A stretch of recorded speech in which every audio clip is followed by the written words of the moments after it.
अस्सलाम वालेकुम dear students, हम चैप्टर 2 कर रहे हैं जिसका नाम है थ्योरी ऑफ क्वाड्रेटिक इक्वेशंस। इसमें अभी तक हमने सीखा है कि किसी भी क्वाड्रेटिक इक्वेशंस के सॉल्यूशंस या रूट्स की नेचर मालूम करने के लिए हम डिस्क्रिमिनेंट का यूज़ करते हैं। डिस्क्रिमिनेंट एक ऐसी वैल्यू है जो इक्वेशन के कोएफिशिएंट्स यानी a, b और x को यूज़ करके मालूम किया जाता है। डिस्क्रिमिनेंट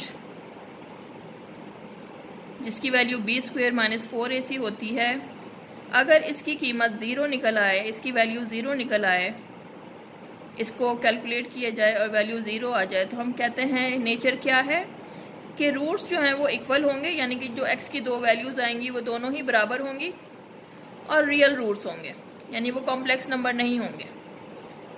दूसरी कंडीशन हो सकता है कि जब हम वैल्यू कैलकुलेट करें वो ज़ीरो ना आए बल्कि ग्रेटर देन ज़ीरो यानी कि पॉजिटिव नंबर आए। ग्रेटर देन ज़ीरो का मतलब है एक पॉजिटिव नंबर।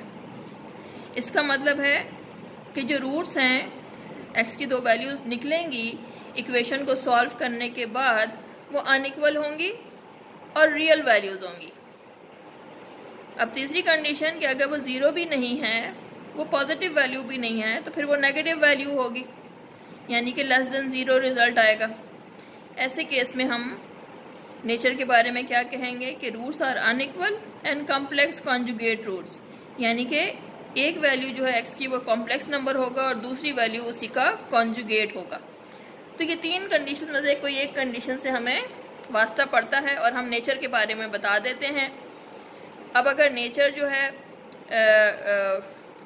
वेरीफाई करने को भी कही जाए तो फिर हम x की वैल्यू जो हमने चैप्टर 1 में पढ़ा था उनमें से किसी एक मेथड से कैलकुलेट करते हैं और देख लेते हैं कि आया कि रूट्स इक्वल हैं या अनइक्वल हैं, और अनइक्वल हैं तो रियल हैं या कॉम्प्लेक्स हैं।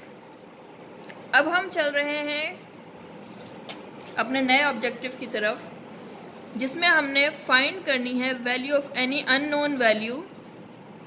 Finding the value of k, it can be s, it can be p, it can be h, anything, when the nature of the roots of the equation is given। अब हमने nature of the roots find नहीं करनी बल्कि हमें nature of the roots given होगी और हमें किसी unknown value जो कि equation में given होगी उसकी value find करनी होगी। इसके लिए हम एक problem से start करते हैं, example से, कि we need to find the value of k if the roots of the equation। अब equation कौन सी है? k plus 3 x square minus 2 into k plus 1 into x minus k plus 1 is equals to 0, और इसके roots जो हैं वो equal हैं। if the roots of the equation are equal। अब इस इक्वेशन के आगे उन्होंने कहा है कि k की वैल्यू आपने फाइंड करनी है, बट k की वैल्यू जो है वो -3 नहीं हो सकती। अब ये कंडीशन क्यों लगाई है? हमने पहले ही कहा था कि एक इक्वेशन जो है वो क्वाड्रेटिक होगी अगर x स्क्वायर का कोफिशिएंट जो है वो ज़ीरो ना हो। अब अगर k की वैल्यू -3 आती है तो -3 + 3 ये तो कोफिशिएंट ज़ीरो हो गया, तो ये क्वाड्रेटिक इक्वेशन नहीं रह जाएगी। इसलिए इन्होंने इस पर कंडीशन लगा दी कि k की वैल्यू -3 नहीं हो सकती। बाकी क्या है आप कैलकुलेट कर लें, जिसके लिए इक्वेशन के रूट्स जो हैं वो इक्वल हैं। अब इसमें purpose is not to find the value of x but to find the value of k, और हमने यूज़ क्या करना है? डिटर्मिनेंट की एक्सप्रेशन को यूज़ करना है। और डिटर्मिनेंट की एक्सप्रेशन के लिए उन्होंने कंडीशन क्या दी है कि roots are equal, and we know that when the roots are equal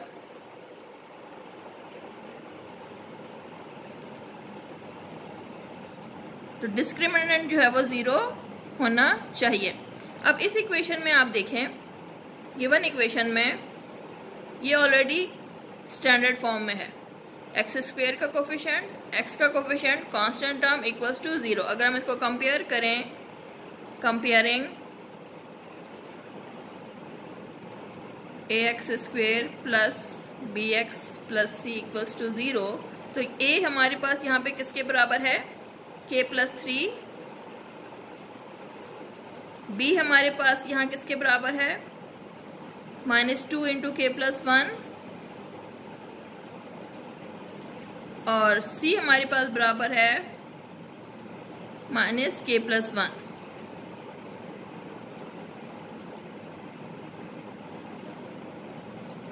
discriminant हमारे पास क्या होता है, b² - 4ac which should be equals to 0। b² यहाँ पर क्या है, b is -2 k+1 whole square -4 a की वैल्यू यहाँ पर है k+3 इंटू c की वैल्यू है यहाँ पर -k+1 and this whole quantity b² - 4ac must be equals to 0 because the roots of the equation are equal। तो हमने डिस्क्रिमिनेंट की वैल्यू को इक्वल टू 0 कर दिया। अब इसको हम इस इक्वेशन को हम सॉल्व करेंगे to get the value of k। -2 का square is 4 and then k+1 का स्क्वायर, स्टेडली चलेंगे -+ 4 k+3 into k+1 is equals to 0।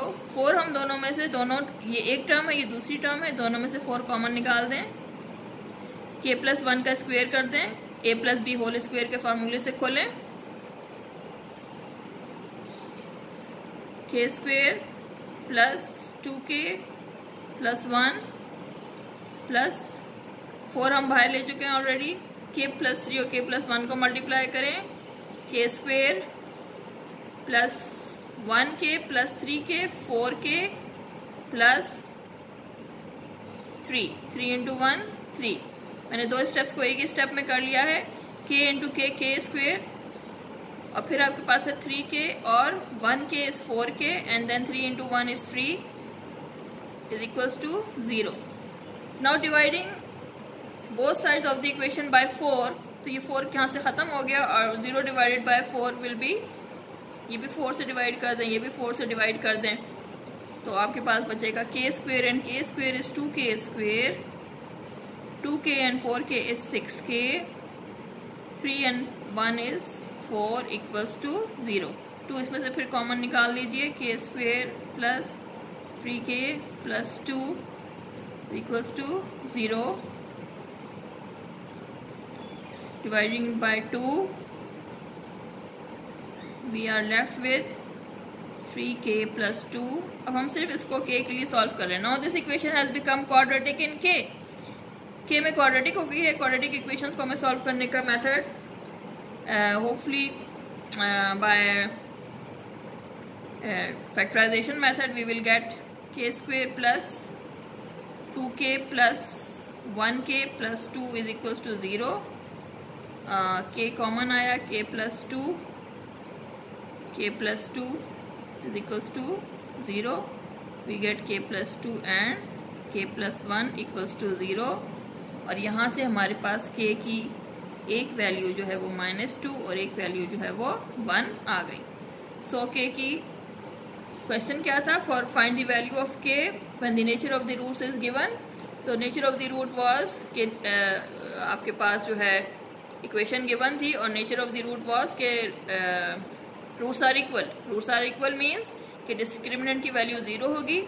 Discriminant का फार्मूला है b² - 4ac, इसको क्योंकि 0 के बराबर होना चाहिए because roots are equal given है, इसलिए हमने डिस्क्रिमिनेंट के b² - 4ac में इक्वेशन से जब वैल्यूज़ डाली b की, a की और c की, तो हमें ये इक्वेशन हासिल हो गई।